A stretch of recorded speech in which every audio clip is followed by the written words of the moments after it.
जय जय सद्गुरु ब्रह्म महाराज की जय। శ్రీ బ్రహ్మానందగిరి సద్గురు స్వాముల వారికి జై.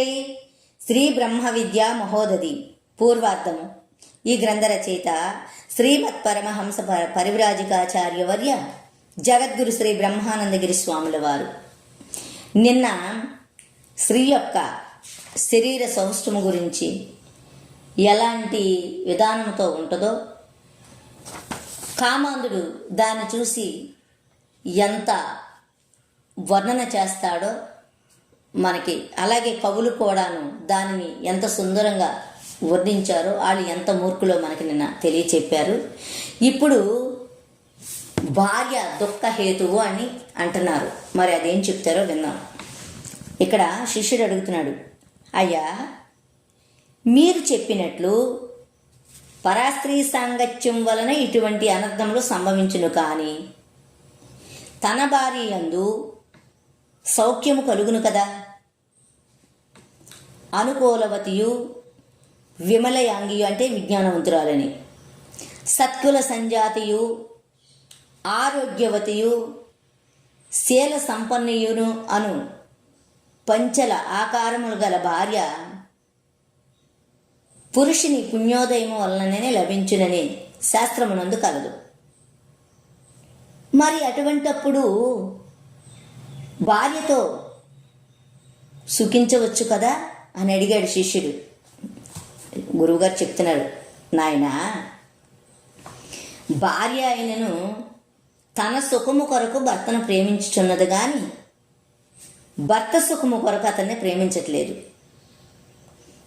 భర్త సుఖము కొరకే భార్య అతన్ని ప్రేమించుచున్నదని చెప్పినచో రుణస్థుని, రోగిని, నపుంసకుని, దరిద్రుడిని కూడా ప్రేమించాలి. ప్రపంచముని ఇట్టి భర్తలను ప్రేమించిన భార్యలు అరుదుగా ఉంటారు. కుళ్ళి పురుగులు పడిన శవమును ఎవరినో స్పృశించినట్లు కామాతురి అయిన స్త్రీ అయినను దరిద్రుడైన భర్తను స్పృశించుటకి ఇష్టపడదు. ధర్మశాస్త్ర ప్రకారము బ్రహ్మాది వివాహములచే ప్రాప్తి చెందిందైనను పతివ్రత అయినను ఆకలిచే పీడించుచున్నదైనను భార్య దరిద్రుడైన భర్త యొక్క మరణమునే కోరుచున్నదని ఆత్మపురాణమునందు చెప్పబడను. కనుక ప్రతి జీవుడు తన సుఖము కొరకు ఇతరులను ప్రేమించుచున్నాడు, కానీ ఇతరుల సుఖము కొరకు తానెవరిని ప్రేమించట్లేదు. ఈ విషయమే ఒక పురాతన కథ చెప్తాను, విను. షావుకారు కుమారుని కథ. ఒక గ్రామం నందొక షావుకారు గలడు. అతనికి ఒక కుమారుడు ఉండెను. అతడు నిత్యము సామీపారణ్యమున కుటీరము నిర్మించుకొని ఉండిన ఒక మహాత్ముని సన్నిధికి ఏగి వేదాంత శాస్త్రమును శ్రవణము చేయుచుండెను. అది చూసి తల్లిదండ్రులు ఇతడు నిత్యము మహాత్ముని బోధన వినిచో వైరాగ్యము కలిగి సన్యసించునేమో అని భయపడి అతనికి తొందరగా వివాహం చేయాలని అనుకున్నారు. వెంటనే యవ్వన రూపలావణ్యం గల స్త్రీని వివాహం చేసిరి. వివాహమైన పిదప కూడా అతడు మహాత్ముని యొద్దకు వెళ్ళటం మానలేదు. అది చూసి అతని తల్లిదండ్రులు కోడలతో, నీ భర్త నిత్యము ఒక మహాత్ముని యొద్దకు వెళ్తున్నాడు, ఆయన బోధను విన్నట్లయితే వైరాగ్యం కలిగి నీ భర్త నిన్ను విడిచిపెట్టి సన్యసిస్తాడు, నీవెలాగైనా అతన్ని అచ్చటికి వెళ్లకుండా చూసుకోమని చెప్పారు. అప్పుడు ఆమె భర్తకు వివిధ సేవలు చేస్తూ అతి ప్రేమను చూపించి అతను తనకు వశమయ్యేటట్లుగా ప్రవర్తించింది. అంతనతడు క్రమముగా మహాత్ముని యొద్దకు వెళ్ళి తగ్గించి 2-3 దినములకు ఒకసారి మాత్రమే వెళుతున్నాడు. అది చూసి భార్య భర్త పాదములు ఒత్తుసు కన్నుల వెంట నీరు కార్చు ఇట్లను, నేను నిన్ను చూడనిదే ఒక్క క్షణమైనను ఉండలేను. నీవు బయటికి ఎగినప్పుడు నేను ఒంటరిగా ఉండుటకు భయమేస్తుందని ఏడ్చింది. భార్య మాటలు విని జాలిపడి అతడు మహాత్ముని వద్దకు ఎగడం పూర్తిగా మానవేశాడు. ఇట్లు కొన్ని దినములు గడిచిన తర్వాత ఒకనాడు అతనికి ఒక అంగడి వీధిలో మహాత్ముడు కలిశాను. అంటే ఒక వీధిలో అతను కలిశాడు. అప్పుడు ఆ మహాత్ముడు అతనితో, నీవిప్పుడు ఆశ్రమమునకు వచ్చుట లేదేమని అడిగాను. అతడు, అయ్యా నా భార్య మహాపతివ్రత. ఆమె నిరంతరము నా సేవయందే నిమగ్నమై ఉంది. నన్ను విడిచి ఆమె ఒక్క క్షణమైనని ఉండజాలదు. ఆమెను ఒంటరిగా విడిచిపెట్టి రాజాలేకపోవచ్చున్నానని చెప్పాడు. ఆ మహాత్ముడు అతనితో ఏమన్నాడంటే, పిచ్చివాడా, లోకములో ఎవరునూ ఇతరుల సుఖము కొరకు వారిని ప్రేమించటలేదు.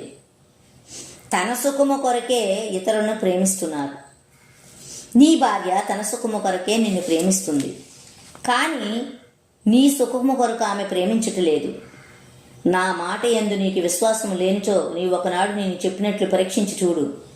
అప్పుడన్నీ నీకు స్పష్టంగా తెలుస్తాయి. నీకు శ్వాసను నిరోధించే ఉపాయమును చెప్తాను. ఒకనాడు నీవు నీ భార్యతో, నేడు నాకు క్షీరాన్నము మిఠాయి తినాలని ఉన్నదని చేసి పెట్టమని అడుగు. అంటే పరమాన్నము మిఠాయిలు అడుగు. ఆమె వారిని సిద్ధం చేయగానే నీవు కడుపులోనికి వచ్చినట్లు నటించి తన్ను కొనుసు కొంతసేపటికి నేను చెప్పిన శ్వాస నిరోధపు యుక్తిచే నిశ్వాసాలు లేనివాడివే చనిపోయినట్లు పడి ఉండు. అప్పుడు అన్నీయూ నీకు ప్రత్యక్షంగా బోధపడును. నా మాట తప్పకూడదని ఆయన్ని చెప్పి మహాత్ముడు వెళ్ళిపోయాడు. నువ్వెప్పుడు కూడా నేను చెప్పినట్టు తప్పకోకుండా చేసి చూడు అని. తర్వాత ఆ సావుకారు కుమారుడు ఇంటికి వచ్చి భార్యతో, నాకు నేడు క్షీరాన్నము మిఠాయి తినాలి అని ఉందని చేసి పెట్టమని అడిగాడు. ఆమె అట్లే చేస్తానని చెప్పి తొందరగా సిద్ధపరిచింది. ఇంతలో అతడు కడుపు నొప్పి వచ్చినట్లు నటించి ఇంటికి పాతిన 2 స్తంభముల మధ్య కాలుని ఇరికించి తన్నుకొనిచుండెను.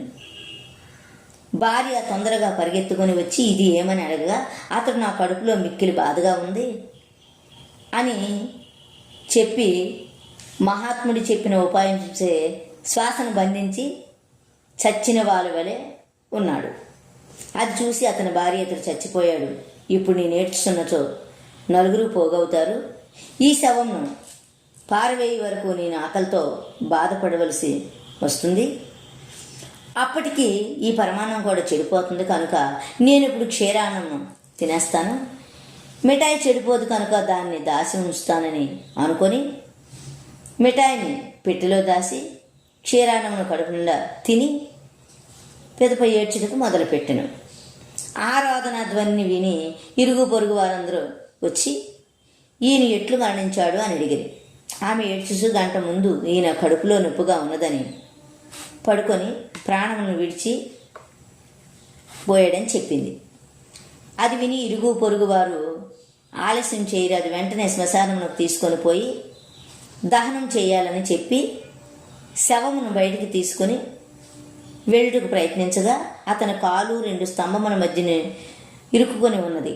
ఎంత ప్రయత్నించినా అది రానందున వారు స్తంభమును నరికి కాలు బయటికి తీద్దామని ప్రయత్నించుండగా అతని భార్య ఇట్లు చేయవలదు, ఈ స్తంభమును నరికినచో మరల నాకెవరు దీన్ని సరిచేస్తారు?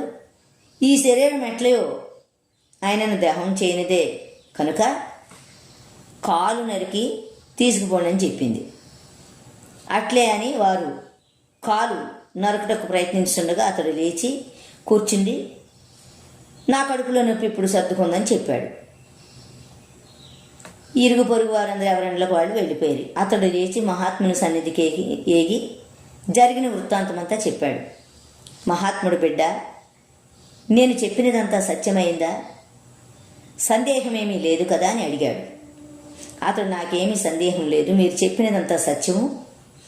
తనకు సుఖము కొరకే భార్య భర్తను ప్రేమిస్తుంది, భర్త సుఖము కొరకు ఎప్పుడునూ భార్య ప్రేమించట్లేదని చెప్పి తక్షణమే సన్యాసము స్వీకరించి మహాత్ముల వలన వేదాంతం శాస్త్రమును శ్రవణము చేసి తరించెను. కనుక నీవు కూడా మహాత్ములచే బ్రహ్మోపదేశం పొంది తరించుము.